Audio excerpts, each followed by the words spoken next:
I'm very excited to be running this session or hosting this session. All hands on deck, lowering global shipping emissions, because I think it's something that anyone interested in decarbonisation has been tracking announcements and withdrawals or postponements that have happened with the IMO.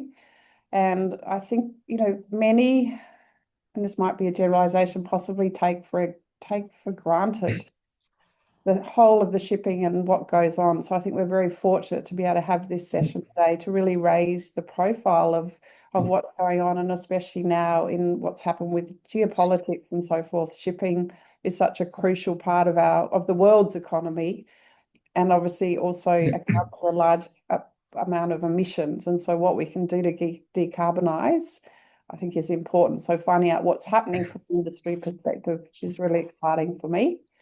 But before we kick off, I just would like to respectfully recognise the Whadjuk elders, past and present, as the traditional owners of where we are, Curtin Institute for Energy Transition, but recognise all traditional owners across Australia and the contribution that they make. And as you've heard me say before, if ever there was a time for Aboriginal people to play a part in the transition, I think it's the energy transition. So, and obviously with oceans and songlines, all of these things intersect with what we're doing. So we're very fortunate to have their wisdom. And so thanks to a colleague or friend, Adrian McMillan, who I've known for a few years now since I moved back to WA, that we've got DNV presenting, Jonathan Abrahams and Dr. Aruna Sundaram, who are seen by Adrian as the experts to be able to provide this. So we're very fortunate. So Jonathan is a senior principal consultant and regional practice lead for ESG and sustainability at DNV Maritime Advisory. I won't go into the whole detail because we have been circulating it. And Dr. Aruna is a consultant at DNV Maritime, Southeast Asia, Pacific and India, with a focus on ESG related maritime consultancy. So I think, your expertise is perfect for today and we're really looking forward to it. So I'm just going to hand over to you and then I'll sort of, come back in about 25 minutes when you're finished. Thank you. And we look forward to questions in the Q&A, people. Please feel free to. Thank you. Excuse me. Thank you, Peter, and thanks for the introduction and the opportunity. Excuse me for a moment. What we're hoping to get to today will be an overview of maritime decarbonisation, the state of play of where it is today, where it's come from, and also a little bit on where we're going in the future. One of the things that everyone will recognise is that, and alluded to by Peter, is that geopolitics are playing a huge role in the rate at which decarbonisation happens, not just in the maritime sector, but globally, in all sectors rather. And we're going to talk a little bit about what we're seeing in the industry in terms of a shift to more pragmatic and unfortunately less ideal, less than perfect solutions, but it is about transition. And I think that's, as the Institute says as well, it's an energy transition as well, which we're going through. So we'll be co-presenting myself and Aruna, and as I say, we look forward to questions at the end of the session as well. So just a little bit of background, I guess, towards DNV. Some of you will know us, some of you may not. Norwegian-based company, 162 years, all the numbers there. We're present in more than 100 countries globally. We cover all, not just the maritime side, but we actually cover the energy side of the business as well. So that's oil and gas as well as renewables. We look at cybersecurity, we work with defence, we work with management systems and the like as well. So we bring a very broad cross-sectoral perspective, I guess, particularly to the maritime sector, which is where where DNV started globally. And it's I think it's interesting now that with the Strait of Hormuz and also supply chain risks as well, particularly in a place like Australia, the maritime sector is more relevant than ever about securing safe passage as well as supply chains as well. DNV in Australia also operates in most capital cities, We have about 200 people in Australia as well working across these all sorts of things, but we are the window to the rest of our organisation as well. So the experience we're going to talk about today is really coming from that global perspective. So I think the real issues about decarbonisation are well known. Just to sort of draw them out a little bit as well, I think regulatory pressure has been growing for a long time. It sort of started sort of many years ago with the Maritime Convention on Marine Pollution, about limiting and limiting the effects of maritime sector on the environment and the aquatic environment. It's then gone through IMO, which obviously is the global regulatory body. It's morphed into more regional bodies like the EU.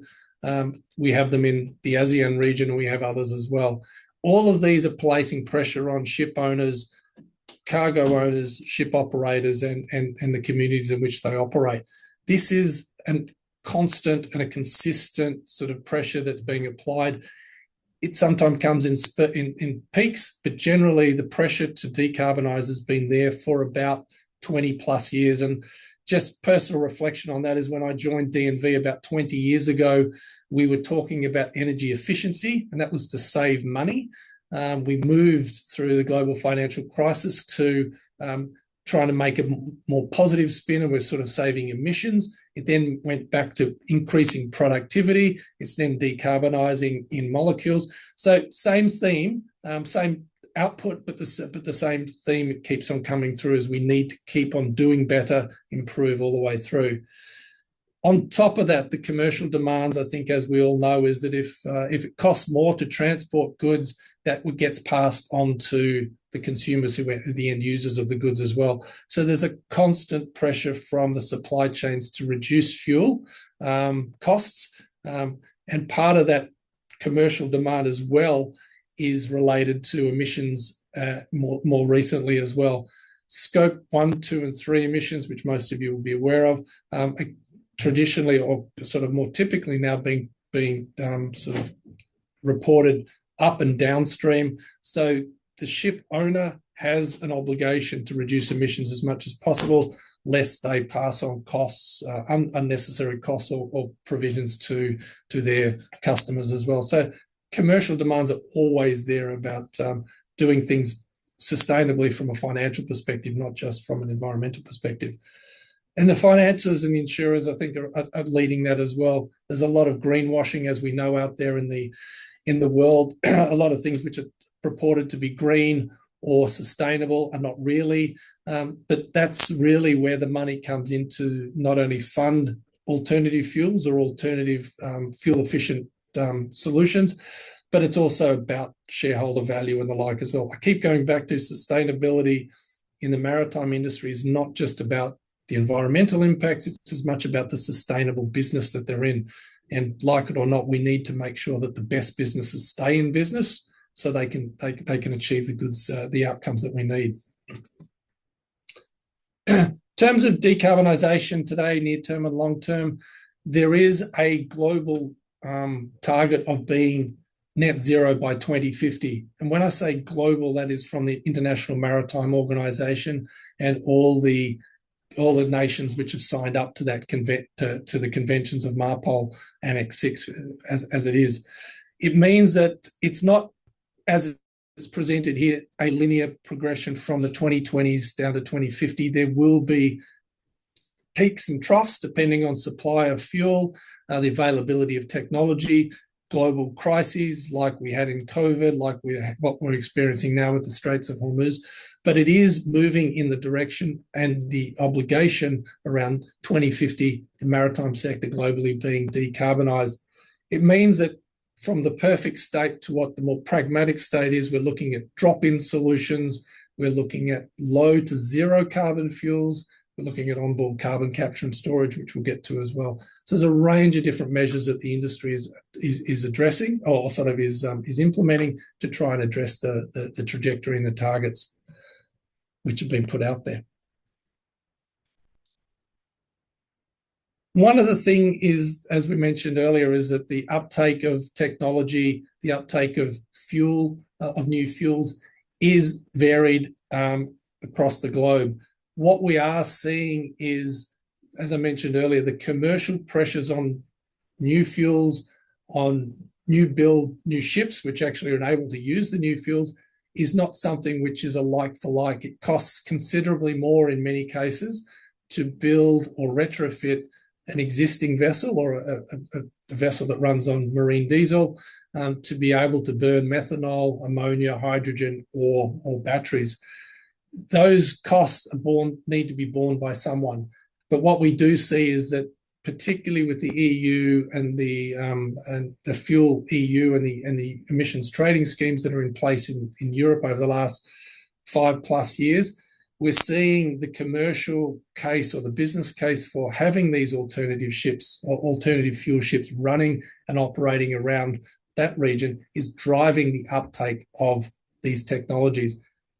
The more ships, for example, that are using ammonia, the more likely ammonia prices for supply will come down, and more likely that ammonia will be available in more locations. So it is a chicken and an egg situation, but it is terribly connected, I guess, in that case. And this is where regional politics and regional regulations play a big role in influencing the uptake of alternative fuels. What we see on the screen in terms of the graph, that is from a database that DNV maintains on a constant basis about new builds and ships in operation that are using different types of fuels. The various prices of various colors that you see there, hopefully you can read the screen, represent the different types of fuels, the low or zero carbon fuels, LNG, LPG, methanol, and the like. And what we're seeing there to the left, the pie chart in the top left in operations, shows that we still have a long way to go. We may have several thousand ships already using alternative fuels, but we can see there are 100,000 plus more ships which are not using it at the moment. And that represents the ships in operations. But when you look to the on-order vessel counts, you can see that the shift is starting to take effect. More and more new builds are being ordered with this dual fuel capability to be able to use alternative fuels and like. And we see that even further going into the new orders this year as well. China is a great leader in pushing the value and the support for alternative fuels, just like the situation that I mentioned earlier in the EU, where consumers are actually, regulators are actually requiring dual fuel or alternative fuel vessels to be operating in their areas, lest there be disincentives or penalties around the use of carbon or the emissions of carbon in those parts of the world. One of the things that, as I mentioned earlier, I alluded to, drop-in fuels.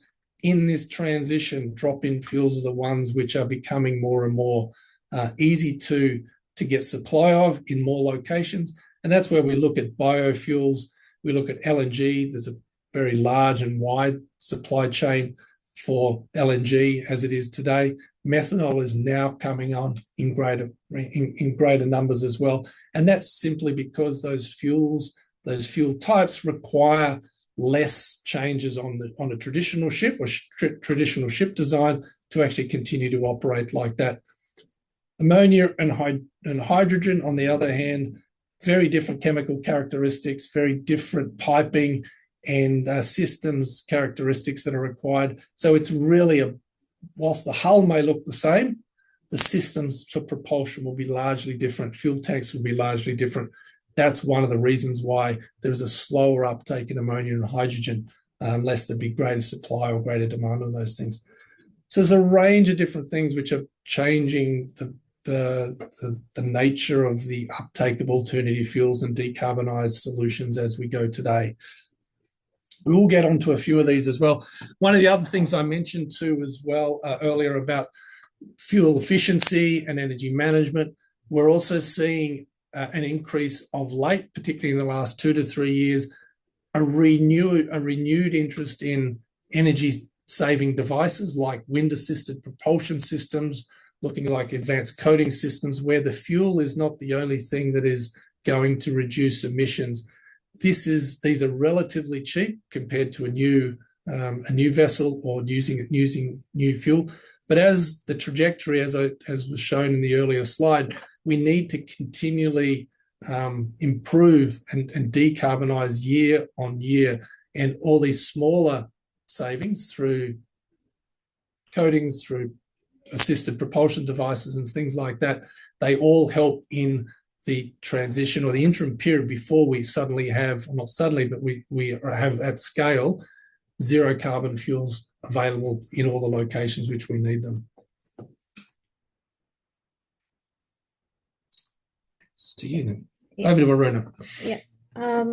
So yeah, just as Jonathan mentioned about the IMO targets earlier, so it's not just about achieving net zero emissions by 2050, but the IMO has also set intermittent targets, which means by 2030 there has to be a reduction in emissions by 20% at least. So to achieve this, DNV, as a part of our maritime forecast, we did a bit of analysis on how much fuel would be needed to achieve this. And as you can see here, there is a significant amount of fuel that would be needed for the shipping sector to achieve this 20% emission reduction. So it's not just about the availability of technology or engines at this phase, but it's also about the availability of fuel and the infrastructure around it.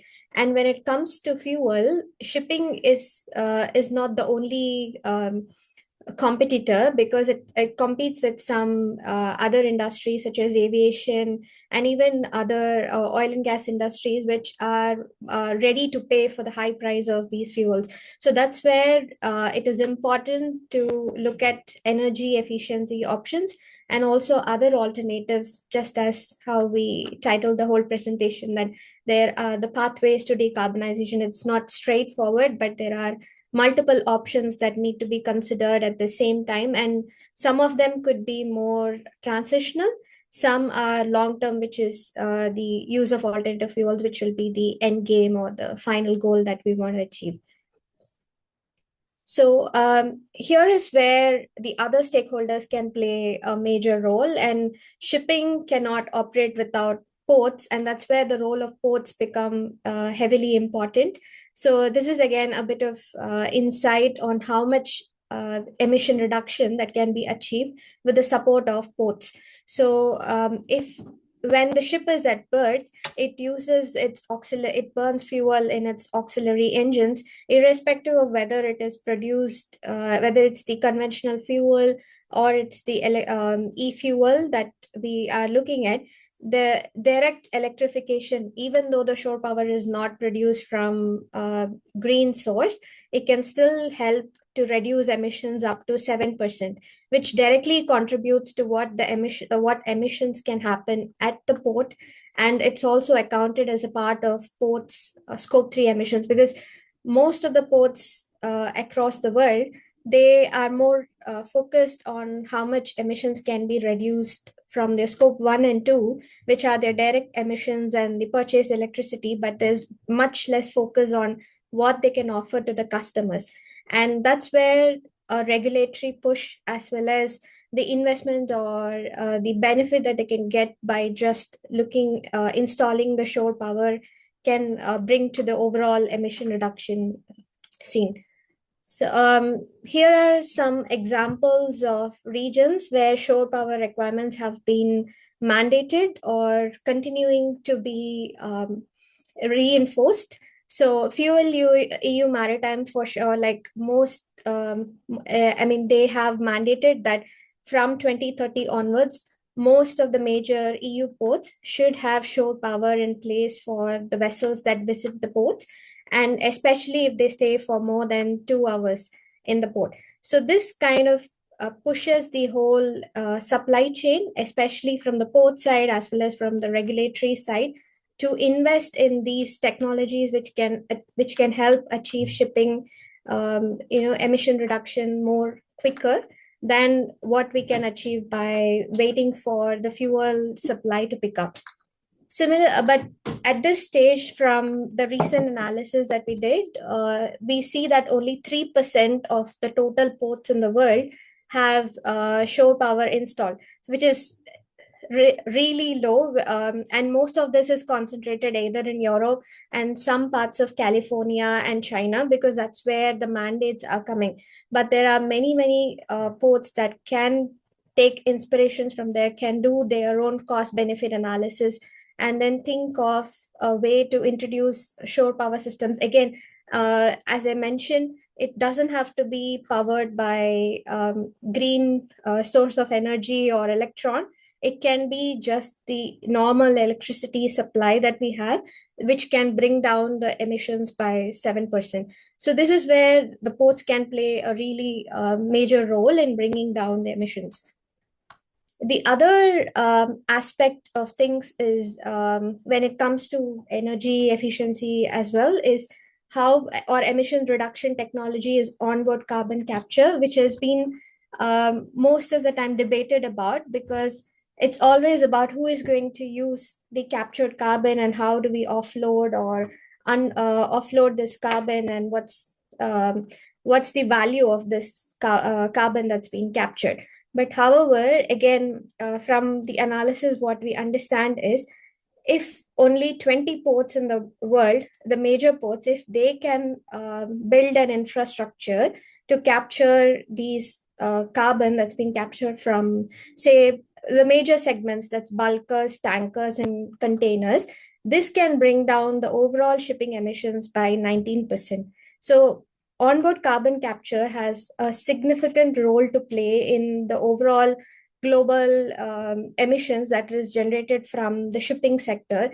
But as I said, not every port needs to have this infrastructure. It's just those key ports, or at least some, like say, for example, if we look at Australia, maybe one major port needs to have this infrastructure where they can offload this carbon and store it. So again, carbon capture is something that we cannot ignore, and this is where, again, regulatory players, authorities, and the ports need to come together and work with the shipping sector, ship owners or managers as well. Yeah. So far, what we have seen is what's happening on the maritime decarbonization on a global scale. But now we will look into what does it mean for Australia. Although we don't often see us as shipping nations like Rotterdam or Singapore or Shanghai, for example, we cannot discount the amount of shipping that happens in the country, and more than, I think, 95% of the goods get transported via shipping. So given the nature of the location and everything, shipping is something that Australia cannot ignore. And that's where it's important that the ports become more than just the traditional logistics hub and transform themselves into energy or decarbonization hub. And as you can see here, like Australia has more than 70 over commercial ports, and of which each of them have their own strengths or their characteristics.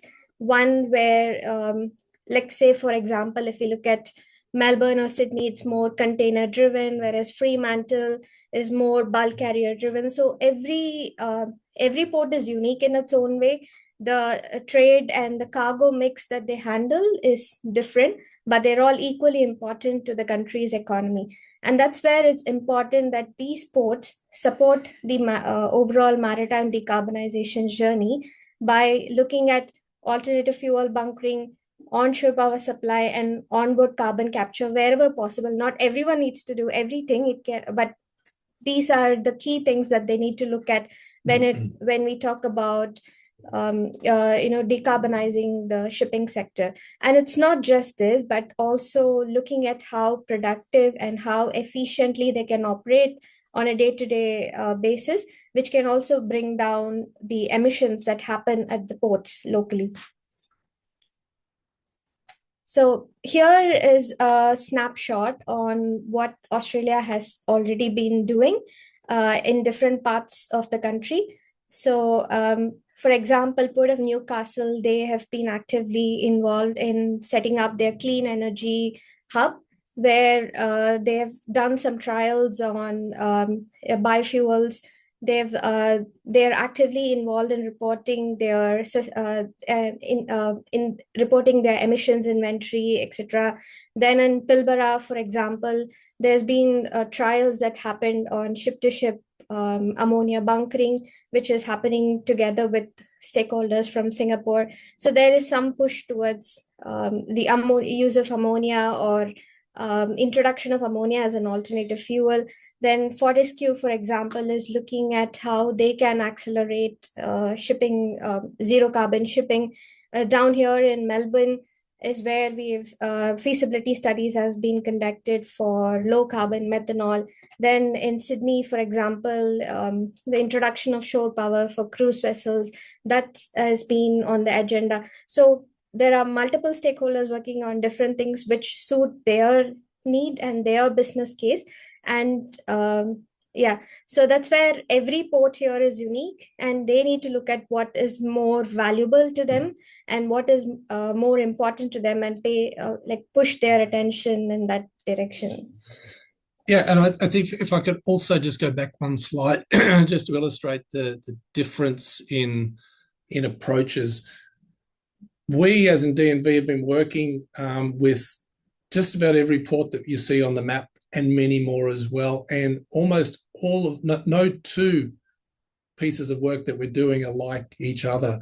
So every port has their own master plan. They have their own priorities and initiatives, and everyone, depending on the ship type, the location, the regulatory environment, most ports that we see have something they can do.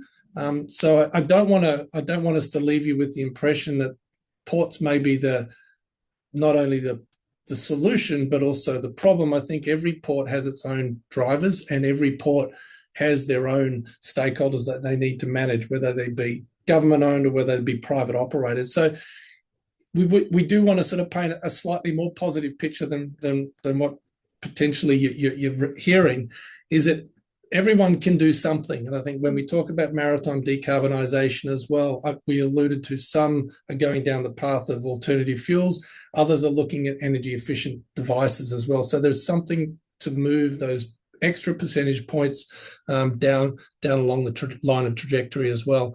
And I think as the examples that Aruna has just talked about as well, there are lots of people, lots of cargo owners, lots of port operators, lots of regulators doing things as we speak today. So it is quite an active space. It never moves fast enough, but I think none of these things are very quick decisions, and not often are they quickly implemented as well. There's a lot of planning that needs to be occurred as well. I think one of the things that I'd sort of like to add as well is that a few years ago, Australia and Singapore signed an agreement about this ASLIP, which is the Australian-Singapore Low Emissions Technology Corridor. It's a program, a support program that the Singapore government have put money into. I think it's about $10 million, and the Australian government have put $10 million into to fund the uptake of technologies and initiatives that are available today. So these aren't feasibility studies. These are actual projects which to demonstrate that low emissions technologies can actually have an effect on decarbonising the industry. The first round of projects you see on the screen were granted about 2-3 years ago. The second round of projects, these are from the Australian side only, and I hesitate to say that there is a similar group or number of projects which are being funded from the Singapore side. So they're both coming together. They're not working in tandem in that sense. Certainly not competing, because it's a very collaborative approach. But the second round for ASLIP projects, the submissions have the submission deadline was just a few weeks ago.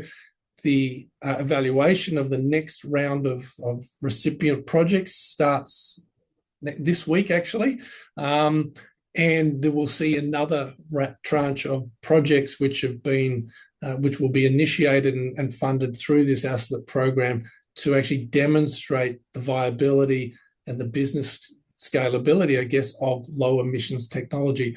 It's a real pragmatic way the governments can support the industry to prove that certain solutions work, and to demonstrate that the barriers to implementation are quite low, I guess, in many cases. So I've been personally involved with CSIRO on this project, both here but also in Singapore as well, like Aruna has been. And we get a lot of energy from the participants, for the applicants, and then also from the ones that have actually won the grants and actually moving forward with those things. So we're seeing some real good, starting to get some traction at scale, I guess, in that respect. John, Aruna, I'm just very aware of time. We didn't check your slides, but we're literally Nellie's time up. So if you could go towards the end, I'm not sure, because there are questions coming through. We want to make sure we get to those. Thank you. Just 2 more, I guess. I think we've only got about 2 more, Yeah. so very, very close. Do you want to take this one? Thank you. Yeah. Okay, so I guess we'll move forward with this one very quickly. It's really just to sort of underline again that the actors who make the decisions on these low carbon solutions and alternative fuels are many and varied, and it's not one size fits all.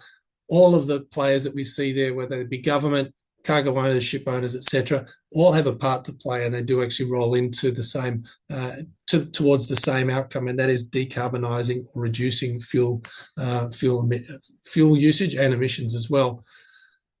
I think, as I say, I won't harp on this because this could be something that we go for, that people could look at the slides, which will be made available.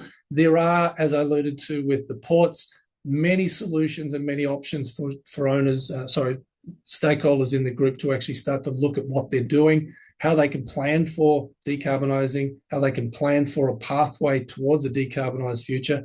And I'd encourage you to look at those offline, if you like, and maybe there are some ideas there that may resonate, or things that you may not have known about.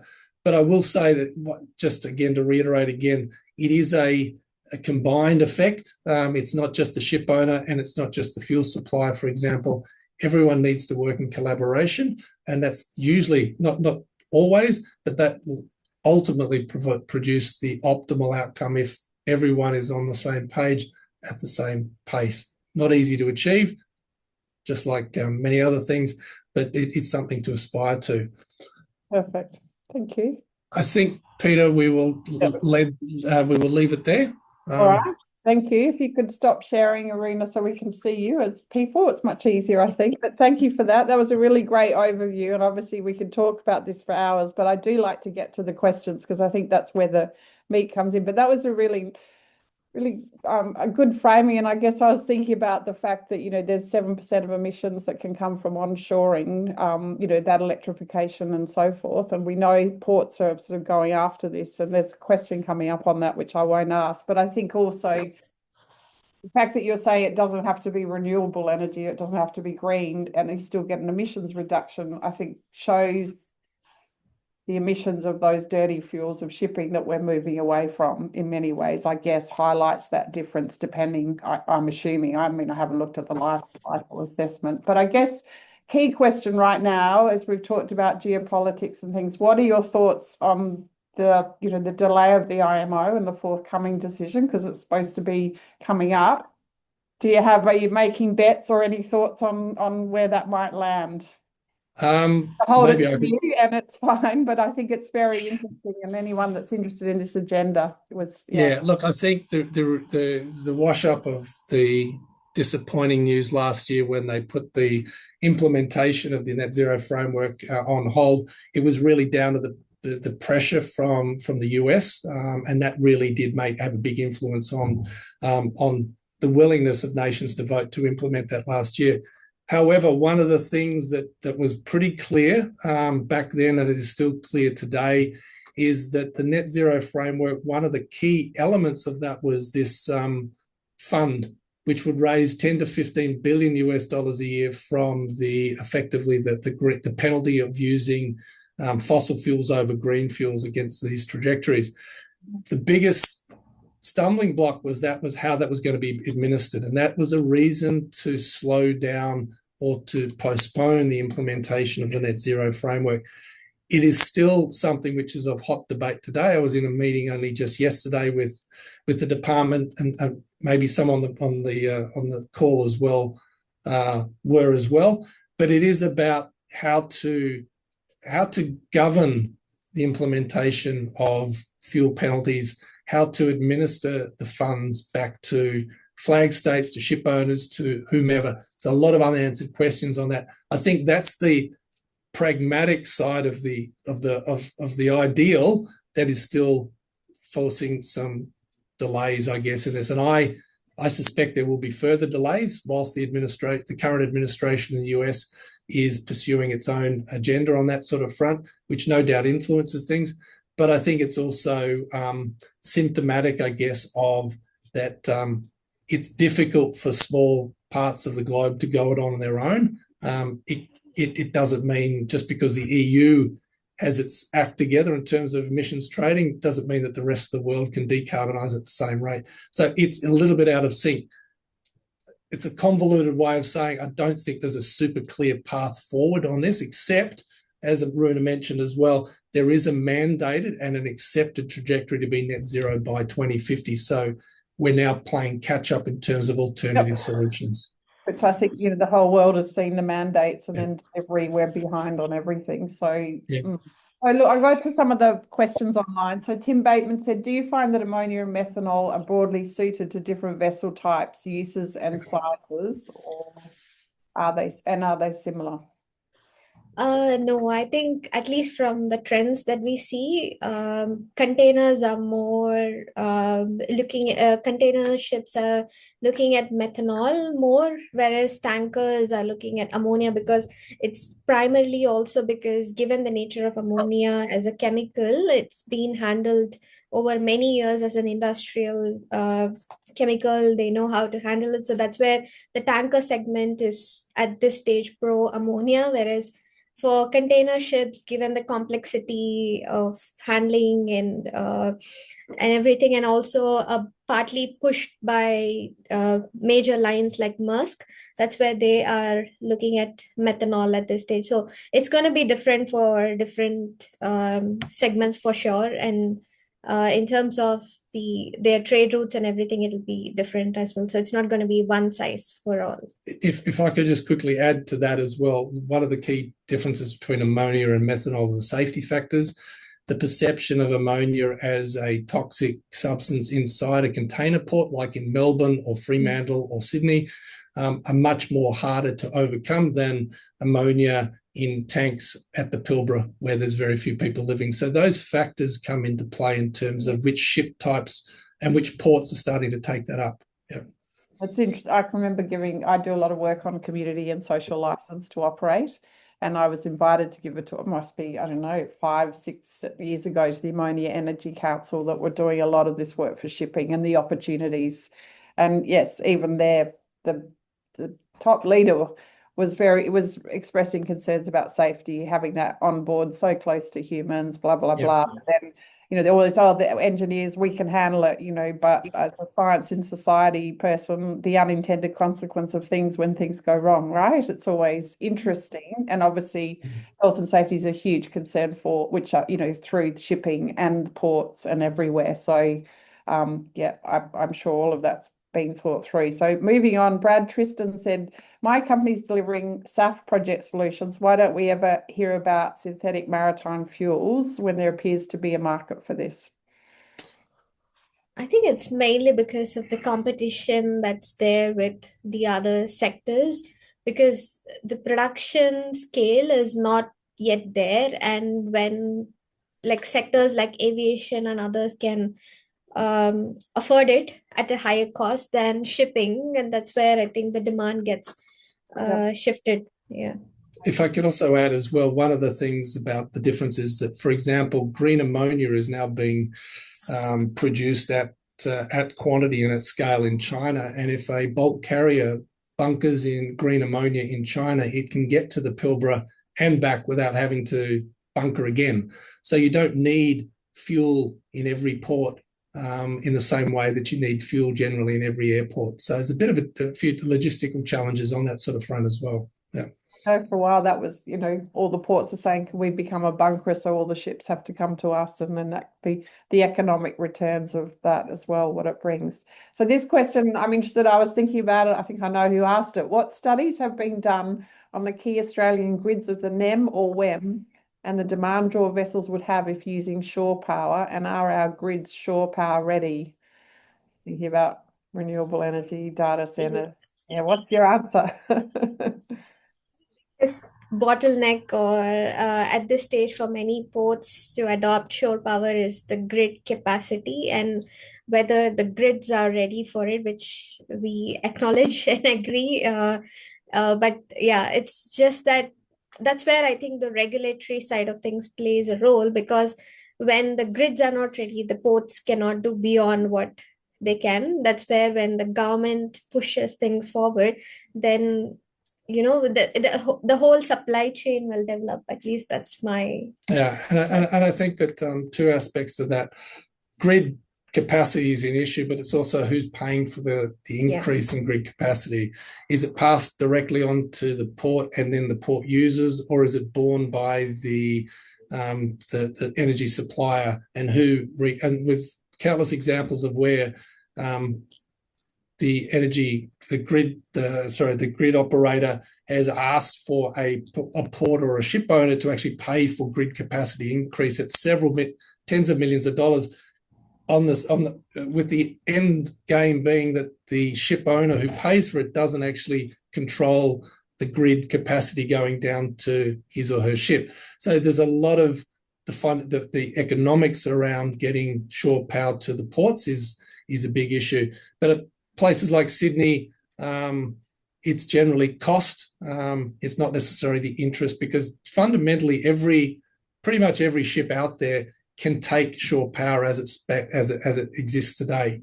Not in the same capacity, that's for sure.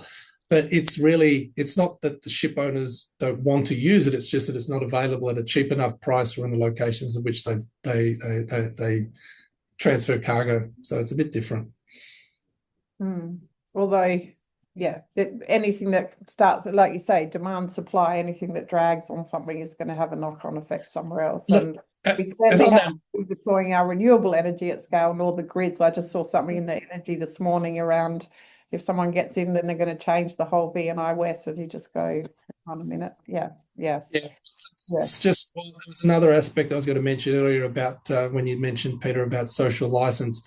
I've always been, and this is personal, not a company perspective, I always believe that if we had more shore power or more electric vessels running around the ports and the harbours of Australia, the social acceptance for electrification grows. The expectation of the communities grows that all ships coming into Sydney Harbour or Melbourne or Port of Melbourne or Fremantle will be electrified. It just grows it builds the pressure to actually for regulators and governments to support the build out of the infrastructure to enable that. So social license is a huge influencing factor in this as well, and uptake of electricity is a key one. And we're not quite there. So Brian Haggerty asked, how much incentive do Asian LNG customers provide for low carbon shipping solutions for transport from Australia? Are they prepared to pay more? Yes. Okay. Again, it's a little bit down to the segment. There's a lot more LNG shipping in the bulker segment. So that's going to and from Pilbara, from Newcastle in particular. So they are willing to support the LNG. So they support LNG for ships coming into and out of Australia for particular routes. It is very much could be a difference between the charter parties as well. So when bulk shipping, for example, has a lot of long-term time charters, so ships will be on the same runs for years to come. There's a real constant and a consistent supply side requirement or demand side requirement. For other lines like liners or ports where there's actually container shipping, a lot more of that is on spot charters. There isn't the surety of demand, I guess, in the same location. So it's a little bit on how long term the demand will last. Therefore, how long are they viable for? So they are prepared to pay more, but not much, I think is probably the key thing. Yeah. So Tim Bateman asked, does DNV have any interest in either Geraldton Port and Pilbara ports for future maritime decarbonisation projects? Tim, I'm assuming interest means that we're involved in anything up there. I'm guessing that might be the case. The short answer is yes, we have interest. Aruna mentioned earlier about the ship-to-ship transfer trials of ammonia in the Pilbara ports. We're involved with that from both the Singapore side as well as the Australian side. We're working with the Pilbara Port Authority on a number of different fronts. With Headland, with Geraldton, we've done a lot of work around Dampier as well. So the short answer is yes, and we work just as much with the cargo owners as well, the BHPs, the Fortescues, the Rio Tintos, the Woodsides and stuff as well, on their shipping solutions in the Pilbara as well. And a lot of that is about reducing emissions and looking at viable supply chains, I guess, for alternative fuels as they come out as well. So yes, we are interested and have an interest. Okay. So Howard Thomas mentions that most of the proposed solutions are phenomenally expensive because of their inherently poor thermodynamics. Hence, there is no cost reduction with scale. How do presenters think this will be overcome? Who wants to take it? Aruna, come on. Solve the problem. I think it's decarbonization is not optional anymore. I guess that's my first statement. So we need to do it irrespective of whether there is scale or demand or anything. But that's where I think the net zero framework and the disruptions that happened in the Strait have given us a bit of clarity that, you need to diversify the source of fuel that you procure, or the energy security. Those things play a major role. And also with the net zero framework and things, once the carbon emissions get penalized, then automatically the shift will move towards producing fuel at scale and getting them at a cheaper cost. Yeah, look, I think that's it. It's really, as I say, the two things that would move ship owners to do something. One is regulations, the other is cost. So the real issue is not so much the cost reduction, it's about the cost of non-compliance. Yeah. And that's really what the net zero framework was trying to address, is that the delta between a carbon fuel and a low carbon fuel was going to be the difference between the fuel bunkering prices. So therefore, you may as well be using the low carbon fuel at a higher price, because otherwise you're going to be paying a penalty anyway. So that is exactly the biggest challenge that the IMO is facing today with this net zero framework, is how to right size that as well as transition that new program in to make the cost of non-compliance meaningful. That's interesting. I think looking at the safeguard mechanism review right now, there's some interesting propositions coming up around a two-tiered system and what might enhance that. Yeah. It's really interesting. I might just quickly go to Lisa Moffat, because she talks about, and I'll go back to her first one afterwards, but what governance structures best support deployment of low carbon maritime fuels, and how should this IMO's net zero framework fund be allocated to support this? I think, sorry, I'll jump. I think increasing the cost of non-compliance, whether it be fiscal or whether it be operational, there are various mechanisms already in play whereby if a ship does not meet its decarbonisation trajectory, it can be detained, therefore it will not be able to make money. Those are one thing, so that needs to be sort of enhanced a little bit, so there's a real risk of the business stopping, just like they do with other safety issues. How should the potential fund be allocated to support this? Yeah, I don't really have a firm answer personally, because I think, as Aruna mentioned earlier, Australia has the 5th largest number of shipping movements in the globe, but we have about 10 ships which are registered to the Australian flag. So if the IMO directs funds to flag states like Australia, and there's only 5 registered ships in Australia, the money is disproportionate in terms of the effect it has. So I think that is, again, some of the biggest challenges out there, and various options on the table are not absolute. I think they're looking at how to sort of morph or transition the net zero fund allocation over the next 10 to 15 years to make it realistic. Building on, Lisa has a question about who bears the economic costs and who receives the benefits of maritime decarbonisation policies across developed and developing economies. Who's the... You know, if we're thinking about just transition and who bears the costs of this, how will that be?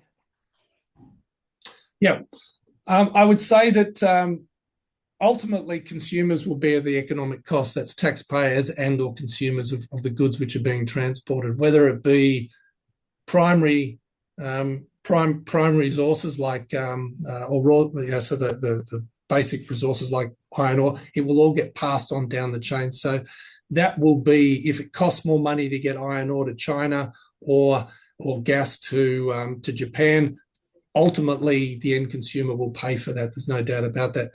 The developing economies is a real challenge, and I think that's one which is really difficult to quantify.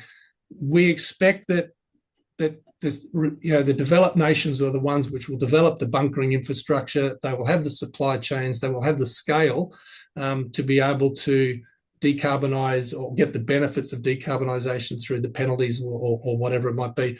But for example, the small island development states of the Pacific, they have very little option to develop bunkering solutions, receiving stations for CCS and stuff. So part of the net zero fund was going to be allocated to defray the cost of decarbonisation for those types of economies.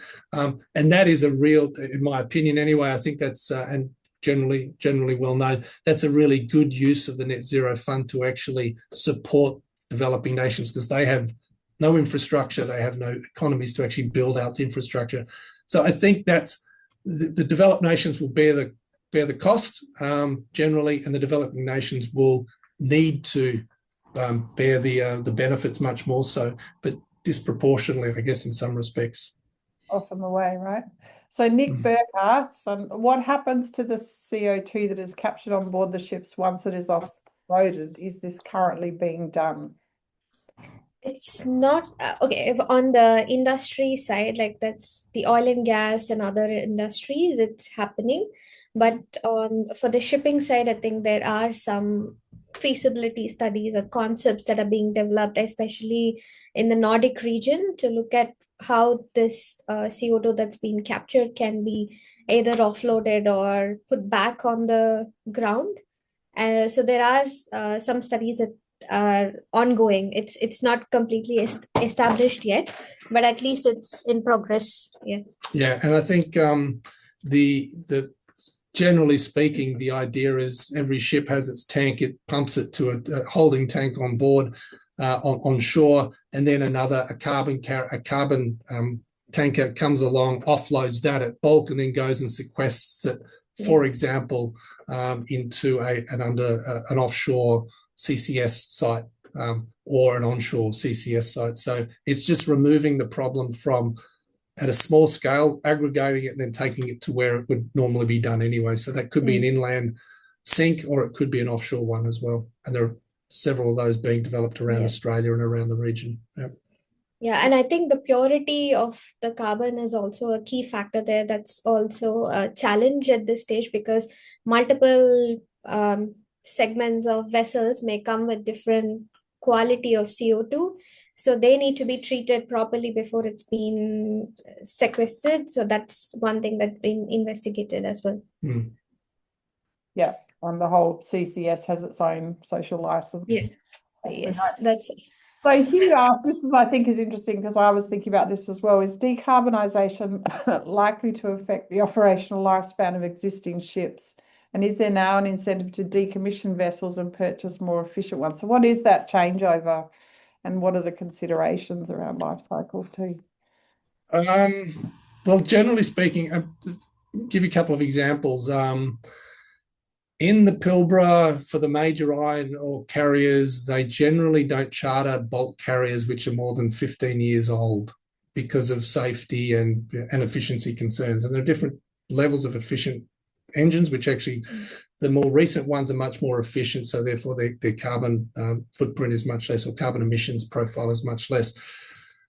That is likely to continue to go forward. I guess under the CCI or CII, the current regulations is that it will make it increasingly difficult for old ships to sort of maintain the downward trajectory of decarbonisation. So by default, they imply that older ships, unless they do major upgrades or retrofits and or take on alternative fuels, they will be pushed out of the market and scrapped. The reality is that the shipbuilding side of the business cannot keep pace with demand for new ships. There literally are not spots to build new ships with alternative fuels available, in most cases till the mid-2030s.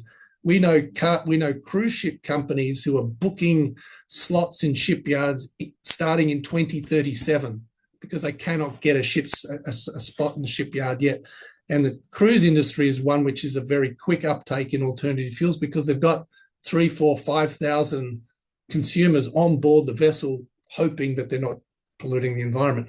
So the supply side of shipbuilding and shipyards is a real choke point in changing out ships, which might mean that the older ships, which would normally have been scrapped, may be extended in life because of those reasons. So it's a bit of a damned if you do, damned if you don't type of scenario, which is a real issue. But it is really about the supply chain for alternative fuel systems, and new shipyards cannot keep pace with the demand to change out 120,000 ocean-going ships in the time frame that we would like it. And the actual whole decommissioning is another whole challenge, right? You know, where it's size. I know we had a session at our showcase last year on Bangladesh, bearing a lot of that, seeing it as an industry, but we're also talking about offshore oil and gas decommissioning, onshore. It's another whole area. So Tim Bateman, has the EU CBAM had particular impact on the maritime industry, and would an Australian CBAM do similar? Yes, it has had a big impact on the maritime industry in the EU. There's no doubt about that. People are aware that it exists, and unfortunately, fortunately, it means a lot of people are changing the way that they bunker and the way that when they steam into the European waters and stuff like that. The other effect is that ship owners are looking at ways to avoid the CBAM penalties as well. So transshipment, going through different sites, using different alternatives, not on a large scale, but because it's a challenge, people and the industry is actually looking at ways to circumvent that. The problem, and again, the other thing that's thrown into that is the current US administration, which are not wanting sort of penalties for goods going from the US into Europe, but they also don't want to pay penalties for coming the other way. How would an Australian CBAM work? I think that's again at an IMO level, where they need to understand how, if a ship going from Australia to Europe is not penalised twice and vice versa. And I understand that at a government level in Australia, I'm aware of discussions on this for several years. So they are aware of the power of something like this. But again, it's a little bit on the implementation. It hasn't been worked out yet. I personally think that it would be an effective tool. But I guess the biggest problem I think we have is the international waters. A lot of stuff happens in international waters, not near land, which no one really is responsible for. Once it leaves Australian waters, before it gets to Africa, for example, there's a lot of space where ship owners are allowed to do a lot worse than what they can do within the EEZ of countries as well. Another whole area of Pandora's box. Okay, we're at time, so can I just say thank you to both of you for sharing these insights. You've touched on the role of regulation and good leadership at that level, but also how we're being conflicted with geopolitics and then what industry is trying to do. I mean, I was up in Denmark when Mayor Smuller announced that huge reduction in their staff. I was meant to meet with the CEO and he said, Peter, I've got too many other things. And I said, I'm not important compared. And, you know, that to me sends a strong signal as well. They were the leading, you know, doing this greening of shipping, and then the sudden upheaval of that, I think, was quite interesting. So thank you both very much for your time. It's really interesting that we've had lots of Norwegian companies or, you know, parent companies in this decarbonisation, which I think also says something around what's happening in Europe and Scandinavia more broadly. And we do have one more wonderful Henrik Steisdal will be on the 3rd of September. Now, he is the godfather of the wind industry, but doing a lot of work in hydrogen, ammonia, and all of these things. And thinks he's cracked it with a great innovation, but, you know, trying to get that traction. So he'll be on the 3rd of September. So thank you both very much. And obviously all of this will be made available on the website too. So we really appreciate your time. Thank you. Thank you. Thanks, Thank you. Adrian, in the Thanks for the background if opportunity. he's there. All right, take care. Thank you. Thanks everybody for Thank you. tuning in. Thank you. Bye.